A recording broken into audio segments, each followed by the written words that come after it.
Is technology at your work distracting you from actual work? Do you spend too much time troubleshooting PC or internet issues? IT Enabled can help. Our team of IT specialists can help you tackle your technology troubles and get you focused on growing your business in no time. Call to schedule your technology consultation. 936-225-3329. IT Enabled. We're here to help.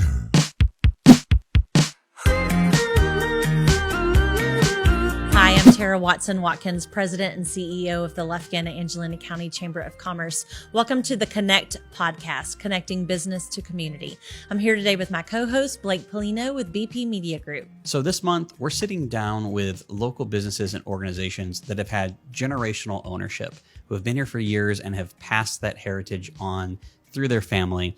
And so our first episode this month is with actually the Lufkin Coca-Cola bottling company. So we sit down with Van Watson and Lynne Haney to talk about this organization that's been around since 1905 in Lufkin and how they found success and how important it's been that they've been able to pass that business around in their family. So let's get into that episode.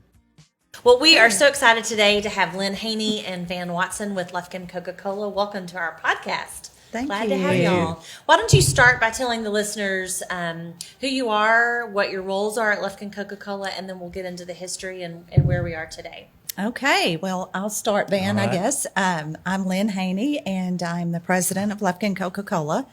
This is my family's business, been around since 1905, and we just are so proud to be a part of the community and have been since 1905.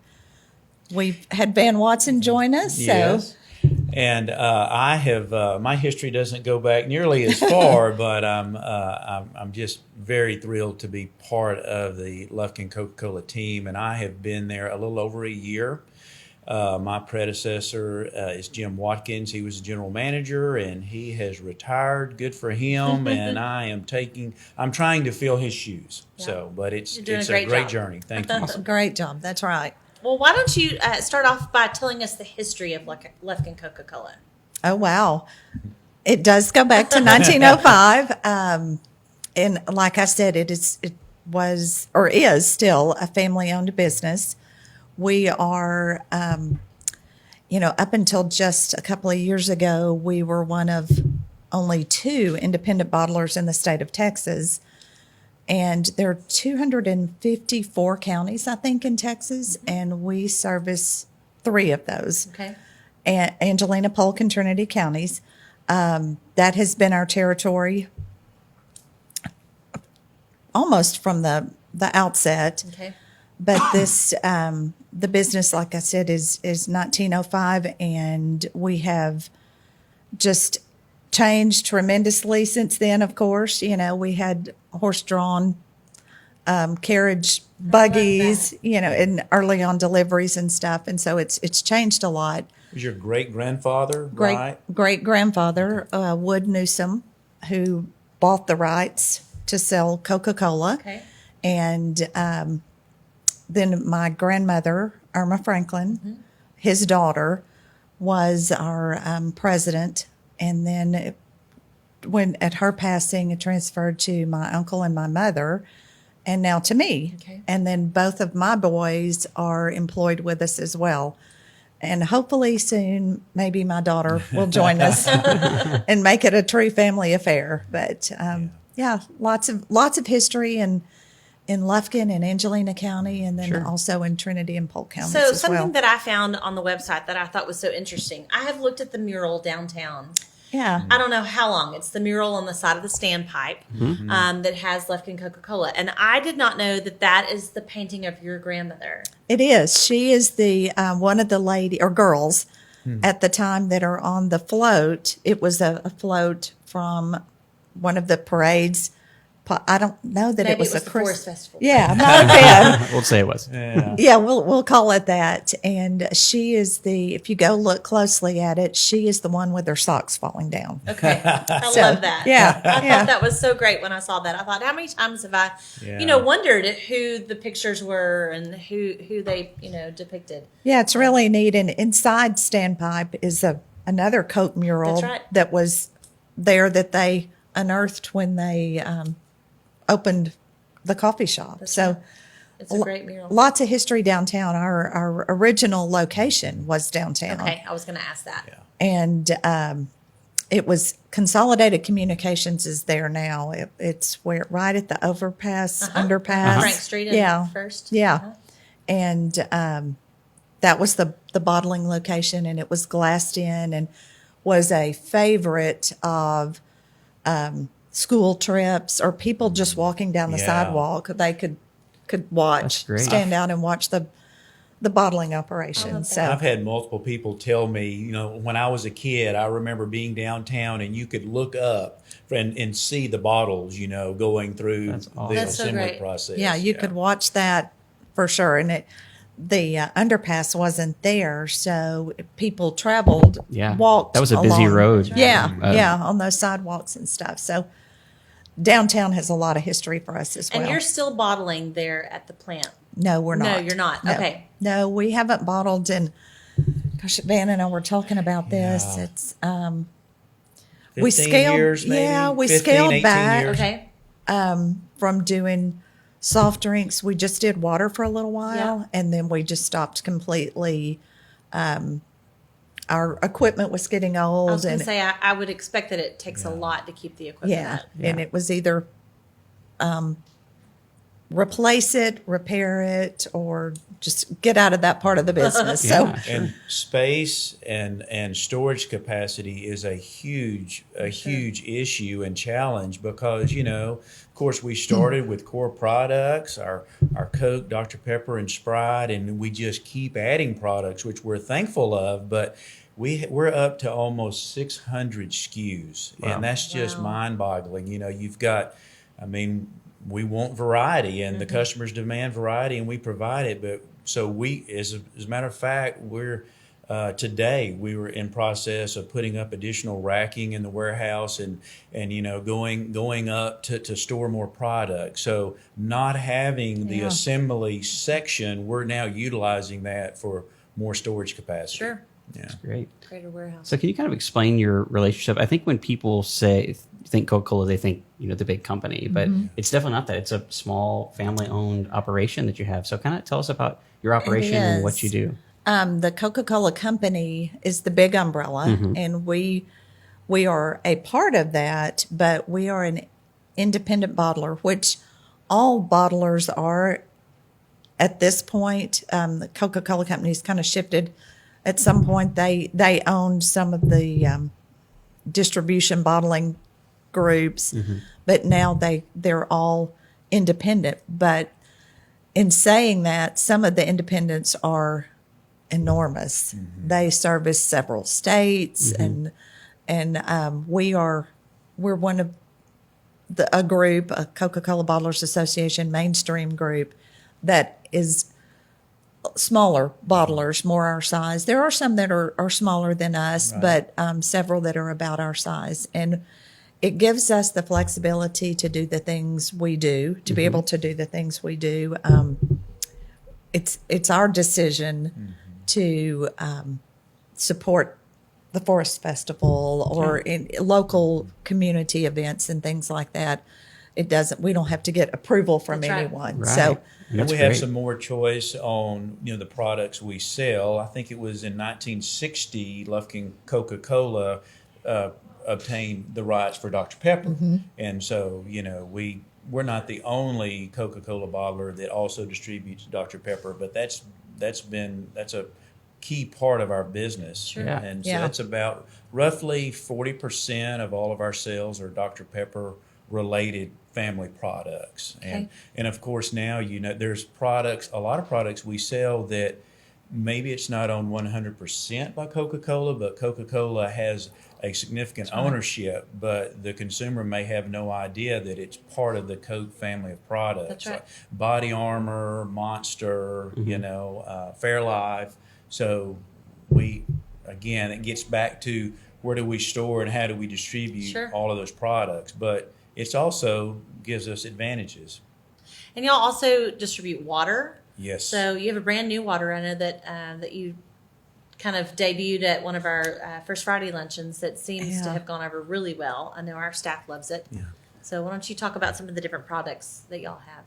Well, I'll just say, I'll let Van speak to that, but I will say that when we first started doing bottled water, it was like my great grandfather is probably going, man, what a opportunity I missed, you know. People are going to pay They're for gonna water. pay for this water. We've done this because when we bottled, our water went through reverse osmosis anyway, and which is what the purification process that they do for bottled water. So that's when we stopped doing soft drinks and just did water. It was a byproduct, really. And so It was the same water that you would use for the soft drinks, right? yeah. Okay. And Interesting. so we laugh about that and we say he's probably going, wow, I can't believe people I are missed that. paying Didn't see for that one this, and coming. I missed it. Yeah. Yeah. So you can speak to the. You know, we've one of the things that's fairly new and really growing in popularity at a faster rate in the metropolitan areas, but beginning to catch on in rural areas, the sparkling water. Yeah. And this first sparkling water Coke came out with was Dasani branded, and it was the slim can, look, and I really liked it. This was way before I joined the Lufkin Coke team, but people kind of look at you like, what is that? Because I think you think, oh, this is a flavored water for you, so you're waiting for that sweetness, and you only get a hint of it, Right. But it's an acquired taste, and I'm not the only one, obviously, but I really like it, and they kind of look at me like, man, you're addicted to the sparkling water.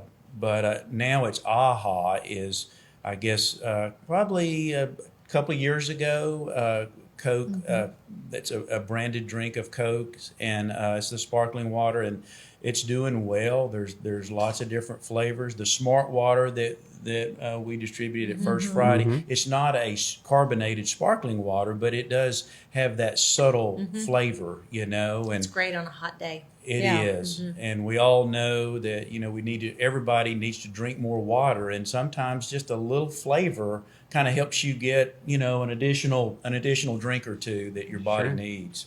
So, That's great. but it's a growing market for sure. I'm sure. Absolutely. I'm sure. At that same luncheon, you guys also debuted another product that has become a huge staple for us, is the Zero line of products. Yes. I don't know what magic you guys are putting in the Dr. Pepper Zeros, but We can't tell you. they are Yes. fantastic. It's crack. Like I'm telling you, like Yeah. I can't really tell that much of a difference between that and a regular one. Like normally a diet drink has that weird like aftertaste to little, it, yeah. but I've just been blown away. I mean, it's a staple item on our grocery list is bread now. I mean, it's Very it's good. a great product that y'all have put out. So you talked about how a lot of this has changed over the years. What are some other changes that you've seen? Having been in business as long as y'all have. What are some, sparkling water being a trend, or bottled water, right? What are some other things that you've seen kind of change over the years? One of the things for us is getting our product out, and more volume, more demand. Like when Lynne's great grandfather started, there was one employee, and I think the first full year of operation was like 21,000 cases. Well, last year we almost hit 1.8 million cases. Wow. And so you just think about the crazy. sheer volume, and then all the different offshoots from the core products, and how are you going to organize that? How are you going to get it out to all of your customers? And so for many years, all of that distribution we refer to them as side loader trucks, and you'll still see them out there some, but the panel doors on the side, you push up and you pull your product out. And those were all delivered in for many years, one dolly at the time. And so that is, very labor intensive. It takes more time. And so most of our product now is through bulk or mini bulk, the full size trailers. And we have lift gates on the back. And instead of dollies, we have pallet jacks, which, it's just so much better, so much more efficient. Sure. And so that's one change that's allowed us to, keep a relatively same number of staff, yet still deliver more volume. That's right. Yeah. Interesting. But Yeah, gosh, lots of changes. Technology, of course, for all of us, no matter what industry you're in, is a huge change, and that's no exception for us. How we get our products in, how we're constantly monitoring things going out of date, or is it do they have it at our suppliers, and if we get cut, how do we follow up and get that reordered? So the software and technology for that is very important. It's important, sure. Yeah. Well, Lynn, since this was your family business, I mean, I assume you probably grew up as a little girl in the warehouse and seeing everything. Did you always know you would continue? I think this I with your did. family? I did. There's the joke of, for me and then my kids as well, did you have Coke in your baby bottle? Yeah. Which we didn't. We really didn't. But it was just something that I just knew, I guess. You wanted the legacy to continue. Yeah, for sure. And it's very important to keep that family-owned business and local. That's right. We're big on that shop local thing as well. And a lot of the Coke bottlers that are still around now are still family-owned businesses. Some have, and we're so fortunate that the boys wanted to be a part of that as well, because some of the families, they don't have the interest. And so we're really, really blessed to have that ability to keep it in the family. And that's what we want to do.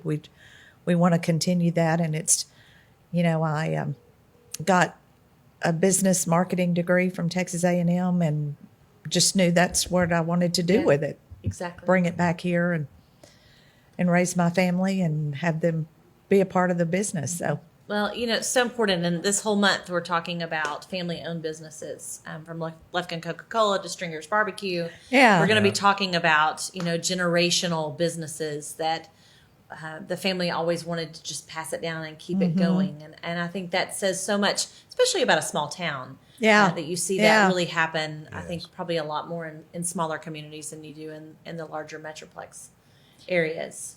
well, and we want people even outside of Angelina County and Trinity and Polk counties as well.